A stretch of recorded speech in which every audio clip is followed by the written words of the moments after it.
Welcome to Voyage Daily Tech, the most important news personalized for you every day, supported by Voyage.com. After listening to today's news, you'll know first, Xbox hardware sales plummet 70% as Microsoft pivots from console wars to a Windows of gaming subscription and cloud model.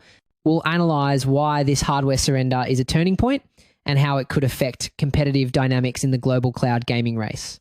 Second, Snap and Meta are accused of obstructing criminal investigations, citing legal loopholes from a 1986 law to deny data requests. We'll examine how this friction impacts critical investigations and what it signals for the urgent need to update outdated US tech regulations. Third, a Snowflake executive's viral video forces an SEC filing, highlighting the high-stakes risks of the new CEO influencer trend. So we'll discuss why this incident matters, and what it means for corporate communications as some leaders consider using rage bait intentionally. Fourth, your smartphone is now a stethoscope and 3D scanner, part of a sensorification strategy, building the foundation for augmented reality. Today, we'll take a closer look at this good enough revolution and its implications for both independent app developers and data precision. Fifth, Uber and Lyft partner with China's Baidu for a London Robotaxi launch, setting up a clash with Waymo on UK streets. This discussion will reveal how the UK's new AV Act turns London into a global testbed and what this means for the future of autonomous mobility. Let's kick things off with the console wars, or what's left of them. Xbox hardware sales just took a dramatic 70% drop. It was the worst November for the console industry in 2 decades, and Xbox took the biggest beating. The numbers are staggering. Sony sold 9.2 million PlayStation 5s this year. Xbox sold just 1.7 million. To put that in perspective, Nintendo's original Switch, a console from 2017, outsold the new Xbox Series X. We're seeing Sony playing the HBO game, focusing on high-margin, exclusive blockbuster titles that drive console sales, while at the same time, Microsoft is taking a completely different path. For example, a game like Ghost of Tsushima cost around $60 million to make, but has generated hundreds of millions in revenue. This strategy has been incredibly profitable, with Sony's PlayStation division hitting a solid 16% profit margin. A former Microsoft executive slammed the strategy, warning of a potential death by 1,000 needles. Another former producer declared the company seems to have no desire or literally can't ship hardware anymore. But here's the bombshell from inside Microsoft. The CEO of Microsoft Gaming, Phil Spencer, went on the record saying, "We're not in the business of out-consoling Sony or out-consoling Nintendo. They are effectively surrendering the console war they helped build. However, if you zoom out, you'll see another layer of strategy at play. This isn't a surrender, it's a strategic pivot." Microsoft is trying to become the Windows of gaming, the essential software layer that runs everywhere. Their own CEO, Satya Nadella, has said he'd love to get rid of console exclusives entirely. The goal is to make Xbox the ubiquitous platform you use on any device, just like Windows is for PCs. They're willing to cede the premium hardware market to Sony to win a much bigger prize. So what's the real end game? Microsoft is tearing down the walls. For the first time ever, the legendary Xbox franchise Halo is coming to the rival PlayStation 5. Xbox's own president now calls the entire idea of exclusive games antiquated. This all traces back to their massive $75 billion purchase of Activision Blizzard. The goal was not to sell more consoles. It was to fuel their true weapon, Game Pass. And that new strategy is working. Xbox now has a record 34 million Game Pass subscribers, generating nearly $5 billion in revenue over the last fiscal year. The number of cloud gaming hours is up 45% compared to last year. And achieving this cloud gaming growth is actually a huge technical feat. The big problem with cloud gaming is that it's incredibly expensive to scale, often requiring one powerful, expensive graphics card or GPU for every single user. Microsoft is trying to solve this by integrating custom Xbox hardware directly into its global network of Azure data centers, which allows them to virtualize the hardware and serve more players more efficiently. While closing studios and laying off nearly 2,000 workers in its gaming division, Microsoft is betting everything on a new vision. So the thing is, those layoffs aren't a contradiction. They're a direct consequence of the new strategy. The shift to a subscription model like Game Pass creates relentless pressure for a constant stream of new content to keep those 34 million subscribers paying. On top of that, reports indicate Microsoft has set an internal profit margin goal of 30% for its gaming division. That's way above the industry average of around 17 to 22%. This intense focus on high profits and constant content is what's leading to project cancellations and studio closures.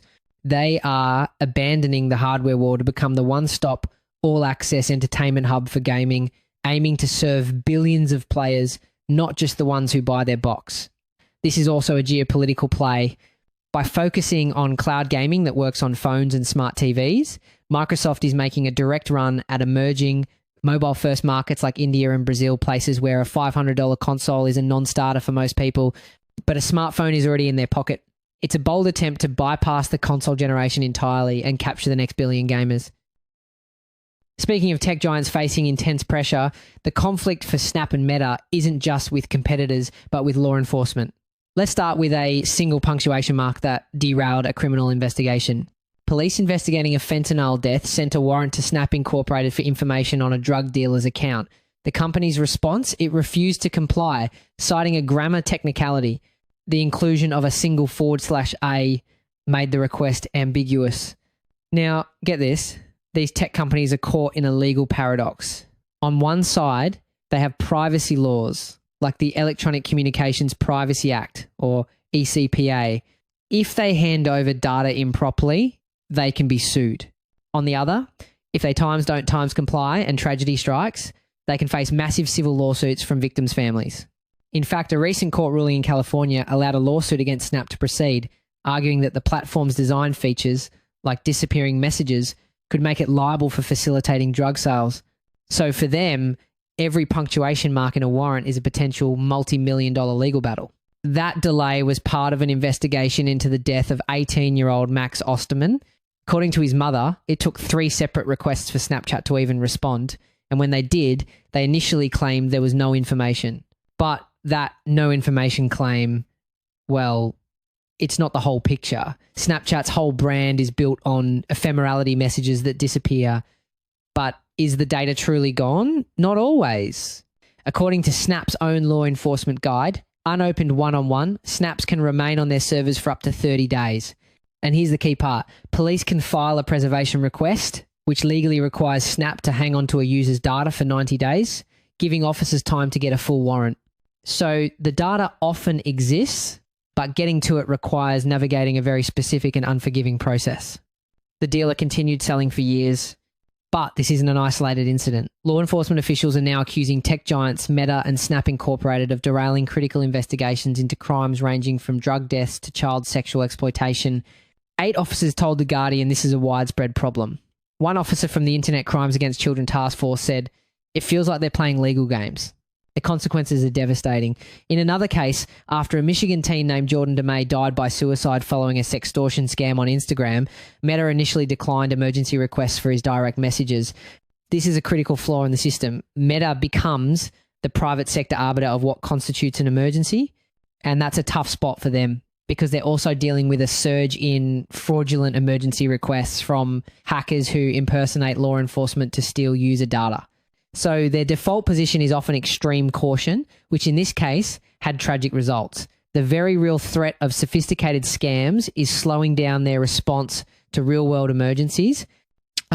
His father, John DeMay, later read the transcript. He said the messages showed the scammer telling his son, "I'm going to watch you die a miserable death." When Jordan replied, "I'm killing myself," the scammer wrote back, "Good, do it now."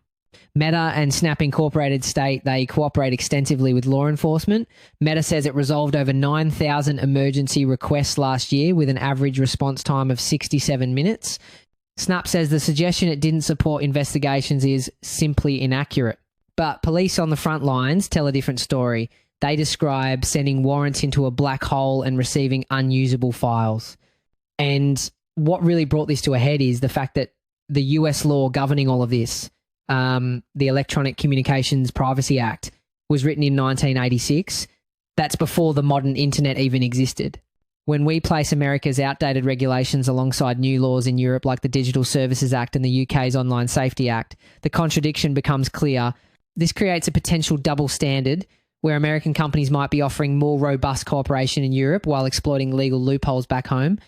One commanding officer for the Internet Crimes Against Children Task Force puts the stakes in stark terms. When we are finally able to knock on the door and find the child victim, we determine that there has been additional abuse since we were waiting on that search warrant return. From navigating legal minefields to navigating social media minefields. A top executive at data storage firm Snowflake just learned that lesson the hard way. He told a street interviewer the company was on track to rake in $10 billion. The Instagram clip went viral, viewed millions of times, and forced Snowflake to issue a formal regulatory filing telling investors to, quote, not rely upon the statement. Here's where it gets interesting. That formal regulatory filing is an 8K, which is a report companies must file with the Securities and Exchange Commission, or SEC, to announce major events that shareholders should know about. It's all because of a rule called Regulation Fair Disclosure, or Reg FD. This rule basically says that when a company shares important non-public information, it has to tell all investors at the same time, not just one person in a viral video. The SEC has even clarified that social media can be used for these announcements, but it has to be an official designated channel, not an off-the-cuff remark. This is the new high-stakes, high-risk world of the CEO influencer, where a single post can go from brand building to a full-blown crisis. Take the marketing executive who became known as the crying CEO. After posting a teary-eyed selfie about laying off employees, his post blew up with over 57,000 reactions. Users called him manipulative and self-indulgent, with one commenter writing the photo would make a great dartboard. And while the public reaction is one thing, what's often overlooked is that the internal fallout can be even worse. Research shows that while employees want leaders who are active on social media, posts like this can absolutely destroy morale. When a CEO's message feels self-serving, especially during layoffs, it can erode trust. This is the authenticity paradox in action. We say we want leaders to be vulnerable, but when they try, our brains often flag it as performative because of the power imbalance. The trend is so hot that companies are now spending big to manage it. PayPal recently posted a job for a head of CEO content, paying upwards of $300,000 to run the chief executive social media. And believe it or not, this isn't just a glorified social media manager. The job description makes it clear this is a top-level strategist. They're responsible for developing the CEO's thought leadership, managing their internal brand, and executing a full-blown content strategy. This is a fundamental shift, treating the CEO's personal brand as a critical corporate asset that needs to be professionally built and managed. But the rabbit hole goes deeper. When tech co-founder Yehong Zhu posted a day in my life video, she was roasted online, called fundamentally useless to society, and even received handwritten hate mail at her office. But she also noticed something else, a flood of press coverage and a spike in sign-ups for her product. Her takeaway wasn't to be more careful, it was the opposite. This brings us to a really powerful and frankly disturbing strategy, rage bait. Its use has exploded so much that Oxford University Press actually named it the 2025 Word of the Year. It's defined as content deliberately designed to provoke anger to increase online engagement, and while it works for getting attention, the risk is enormous. Studies show that while controversy can drive short-term traffic, it rarely builds the long-term customer loyalty and trust that comes from more authentic content. As Zhu herself put it, maybe all attention is good attention. As long as your name is in their mouth, you're doing something right. And she leaves a chilling warning for the future of corporate communication, stating of her first viral post, I was not trying to rage bait. The day that I actually try to rage bait, everybody will be actually enraged. While executives are wrestling with how to use their phones for social media, the phones themselves are quietly becoming something else entirely. A new study just confirmed what sounds like science fiction. Your smartphone can now act as a stethoscope. That's right. A 2022 trial proved that a phone's microphone can accurately measure heartbeats, with researchers calling it a viable way of recording heart sounds. In fact, a commercial cardiac screening app based on this technology is already available in the US. This is where the situation takes a more complex turn because it pushes our phones into a tricky new category. Regulators like the FDA have to figure out if an app is just for general wellness or if it's acting as a real medical device. Actually, the FDA uses a risk-based approach. If an app claims to diagnose or treat a disease, it's regulated. But if it's just for tracking general health without making specific medical claims, it often gets a pass. This is a critical line for developers to walk because a mistake could have huge safety and legal consequences. But the rabbit hole goes deeper. Your phone is also a metal detector. The same magnetometer that powers your GPS can be used by apps to find lost keys or hunt for treasure. Newer iPhones and some Androids have built-in LiDAR sensors that can create detailed three-dimensional scans of objects and entire rooms, letting you create digital copies of items before you sell them or plan renovations with precision. Interestingly enough, this sensorification of our phones isn't just about giving us cool party tricks. It's a deliberate long-term strategy by companies like Apple and Google. By packing our phones with sensors that can map our surroundings, they are building a massive data foundation for the next big platform, augmented reality. The more our phones understand the three-dimensional space around us, the easier it will be for future AR glasses to overlay digital information onto the real world. We are, in effect, collectively building a digital twin of our world, one three-dimensional scan at a time. The list of everyday tools your phone is making obsolete is staggering. Lost the TV remote again? Many phones have an infrared blaster to change the channel. Tired of your blurry laptop webcam? Your high-resolution phone camera can easily replace it for Zoom calls, making you look sharper and clearer. And that webcam trick, there's actually a name for that in the tech world, Sherlocking. It's what happens when a platform owner like Apple or Google sees a popular third-party app and builds that feature directly into its own operating system, often making the original app redundant overnight. This happened with the webcam app Camo when Apple released its own continuity camera feature.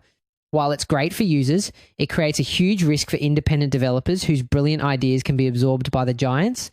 And if you think a smart home is too expensive, think again. For less than £10, you can buy a pack of 50 NFC stickers and program them to automate your life.